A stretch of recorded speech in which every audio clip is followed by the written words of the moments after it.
ఇలా వీళ్ళు ఎంత అన్యాయంగా ఎంత దుర్మార్గంగా మాట్లాడతారంటే ధరను తీసేస్తాం. తీసేసి ఏం చేస్తారండి? నేను అడుగుతాను. ఇలా కాంగ్రెస్ పార్టీ రైతులకు, తెలంగాణ రైతాంగానికి, ప్రజలకు సమాధానం చెప్పాలి. నేను డిమాండ్ చేస్తా ఉన్నా ప్రజల పక్షాన్ని. ధరను తీసేసి ఏం చేస్తారు? మళ్ళా రాబందుల రాజ్యమా? మళ్ళా పైరవికాల రాజ్యమా? మళ్ళీ భూ కబ్జాల రాజ్యమా? ఒక్కొక్క భూమికి 2, 3 రిజిస్ట్రేషన్, డబుల్ రిజిస్ట్రేషన్ రాజ్యమా? రిజిస్ట్రేషన్ల కోసం వారాల తరబడి, రోజుల తరబడి పడిగాపులు పడే రాజ్యమా? ఏం చేస్తారు ధరను తీసేసి? ఎట్లా మాట్లాడుతున్నారు? మీకు ఎట్లా మాట్లాడే బుద్ధి అవుతున్నది? అయ్యా అధ్యక్ష, మొన్న హరీష్ చెప్పింది, నేను మళ్ళీ చెప్తా ఉన్నా. ధరణి అంటే ఎగ్జాక్ట్గా ఏంది అధ్యక్ష? భూమి మీద నేను ఇంతకుముందు చెప్పిన భర్తలందరూ తొలగిపోయినారు. భూమికి భర్త ఎవరైండు? రైతే భర్త అయింది. ఇలా నీకున్న 5 ఎకరాలకో, 10 ఎకరాలకో, 3 ఎకరాలకో, 4 ఎకరాలకో నువ్వే యజమానివి. ఆ యాజమాన్య హక్కును ఉంచుకోవన్నా, మార్చుకోవన్నా, గిఫ్ట్ ఇవ్వన్నా, లేదా అమ్ముకోవన్నా నీ బొటనవేలుతోనే సాధ్యమవుతుంది. ఇంతకుముందు కలెక్టర్ దగ్గర, ఆర్డీఓ దగ్గర, ఎంఆర్ఓ దగ్గర, రెవెన్యూ మినిస్టర్ దగ్గర ఉన్నటువంటి అధికారాన్ని, ప్రభుత్వంలోని వివిధ అంచెలలో ఉన్నటువంటి అధికారాన్ని మా దగ్గర నుంచి తీసేసి మేము రైతులకు ఇచ్చినాం అధ్యక్ష. ఒక సెంటెన్స్లో చెప్పానంటే this is empowerment of democracy, empowerment of farming community of Telangana. నేను తెలంగాణ రైతాంగాన్ని కోరుతా ఉన్నా, ఇంతమంది దగ్గర ఇన్ని అంచెలలో ఉన్నటువంటి పెత్తనాన్ని పీకేసి గవర్నమెంట్లో ఉన్న అధికారాన్ని తీసేసి నీ భూమి మీద ప్రభుత్వం నీకే అధికారం ఇచ్చింది. నీ సంత బొడనవేలుతోనే మారేటువంటి అవకాశం పెట్టింది. లేకపోతే ఎవరు కూడా దాన్ని మార్చలేరు అధ్యక్ష. ఏ ఒక్క వ్యక్తి మార్చలేడు.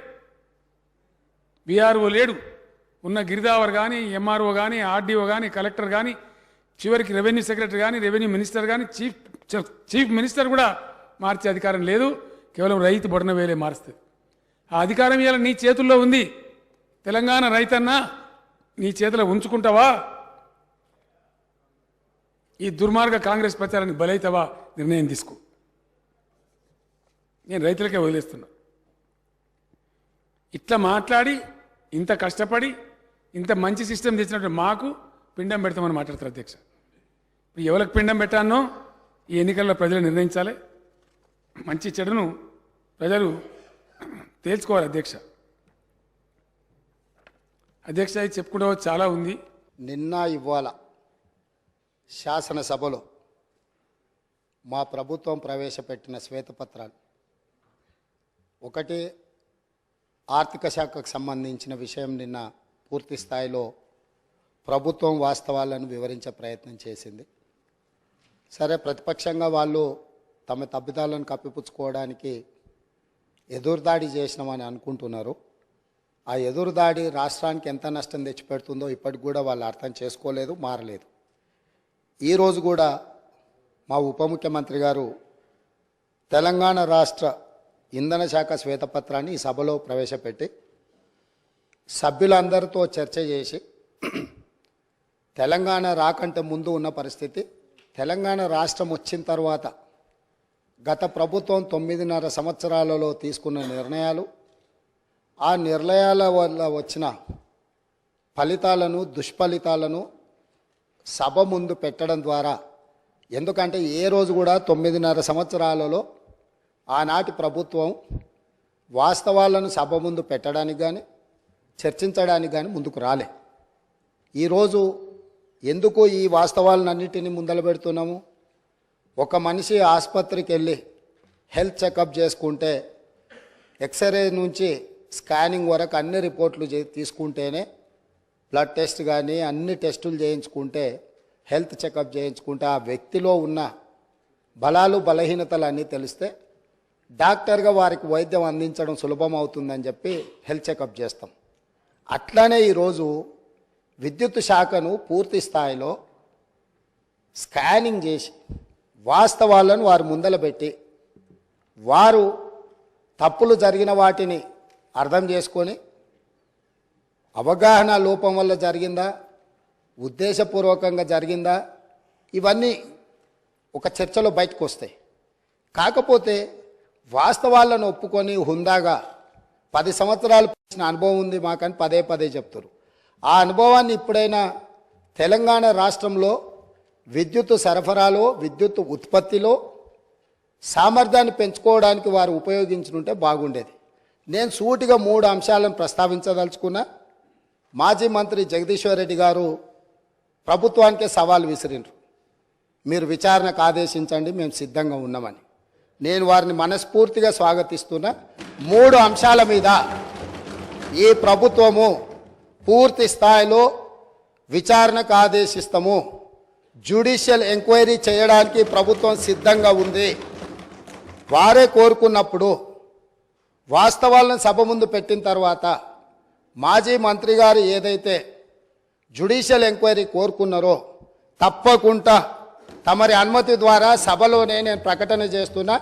3 అంశాల మీద జ్యుడిషియల్ ఎంక్వైరీకి మా ప్రభుత్వం సిద్ధంగా ఉన్నది అని చెప్పి ఈ సందర్భంగా తెలియజేస్తూ, ఆ 3 అంశాలకు సంబంధించి తెలంగాణలో కాలిపోతున్న మోటార్లు, పేలిపోతున్న ట్రాన్స్ఫార్మర్లు, ఆత్మహత్యలు చేసుకుంటున్న రైతులు, ఇది ఒక పెద్ద సెంటిమెంట్ విద్యుత్తు అనేది.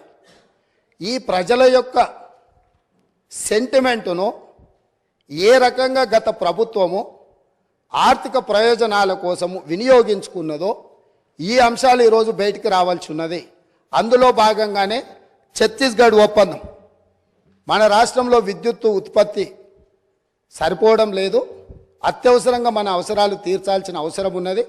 కాబట్టి ఏ టెండర్లు లేకుండానే డైరెక్ట్గా మేము ఆ ఛత్తీస్గఢ్ ప్రభుత్వానికి సంబంధించిన ప్రభుత్వ సంస్థతో తెలంగాణ రాష్ట్ర ప్రభుత్వం డిస్కాంలు ఒప్పందం చేసుకుంటున్నాయని ఆ రోజు ఇదే సభలో ఈ ఒప్పందాలతో వేల కోట్ల రూపాయల భారం పడబోతుంది, ఈ భారాన్ని తెలంగాణ ప్రజలు భరించలేని పరిస్థితికి దారితీస్తుంది, ఈఆర్సీ ముందల మేము ఫిర్యాదులు చేయడమే కాకుండా మా వాదనలు వినిపించినాం. ఈ సభలో ఆనాటి ముఖ్యమంత్రి చంద్రశేఖరరావు గారికి మేము చెప్పే ప్రయత్నం చేస్తే మార్షల్స్ను పెట్టి మమ్మల్ని బయటికి గెంటేసి ఆ రోజు ఛత్తీస్గఢ్తోని తెలంగాణ రాష్ట్ర ప్రభుత్వం ఒప్పందం చేసుకుంది. దీనికి సంబంధించి విద్యుత్తు జేఏసీకి సంబంధించిన తెలంగాణ ఉద్యమంలో క్రియాశీలక పాత్ర పోషించిన ఒక జెన్కో ట్రాన్స్కో అధికారి నివేదిక ఇచ్చి ఈ ఒప్పందం వల్ల నష్టం జరుగుతుంది అన్నందుకు అతన్ని ఎక్కడనో మారుమూల ప్రాంతానికి బదిలీ చేసి కక్ష సాధింపుగా అతనికి ఉన్న హోదాను తగ్గించి ఒక చిన్న ఉద్యోగంలో నియమించారు అధ్యక్ష. వారిక్కడ సభ్యుడు కాదు కాబట్టి వారి పేరు తీసుకుంటలేను. సంస్థలో పనిచేస్తున్న ఉద్యోగి అనుభవంతో తెలంగాణ ఉద్యమంలో విద్యుత్తు జేఏసీని క్రియాశీలకంగా ముందుకు నడిపించి ఉద్యమంలో ముందున్న వ్యక్తిని తెలంగాణ రాష్ట్రం ఎంబడే శిక్షించి ఎక్కడో మారుమూల ప్రాంతానికి బదిలీ చేసి ఉన్న హోదా కంటే అతనికి డిమోషన్. తెలంగాణ ఉద్యమంలో పాల్గొన్న వాళ్ళు తెలంగాణ రాష్ట్ర సాధనలో క్రియాశీలక పాత్ర పోషించిన వాళ్ళను మనం సమర్థించి అవసరమైతే ప్రమోషన్ ఇవ్వాలి. ఒకవేళ ప్రమోషన్ ఇవ్వడానికి మీకు మనస్కరించకపోతే ఉన్న హోదాలనైనా ఉంచాలి. అలా కాకుండా శిక్షించి బదిలీ చేసిండ్రు. అతను కూడా ఆనాడు ఈఆర్సీ ముందు తన వాదన వినిపించిండు. ఆ వాదనను పెడచెవిన పెట్టి ఛత్తీస్గఢ్ ఒప్పందం చేసుకున్నారు. ఈ ఛత్తీస్గఢ్ 1000 మెగావాట్ల ఒప్పందం 3/11/2014 నాడు ఏదైతే ఒప్పందం మీద సంతకం చేసిండ్రో ఈ నివేదికలోనే ఉంది. నేను కొత్తదేం చెప్పడం లేదు, వారు చూసుకోవాలి. పేజీ నెంబర్ 11, 12లో ఉన్న వాటిని.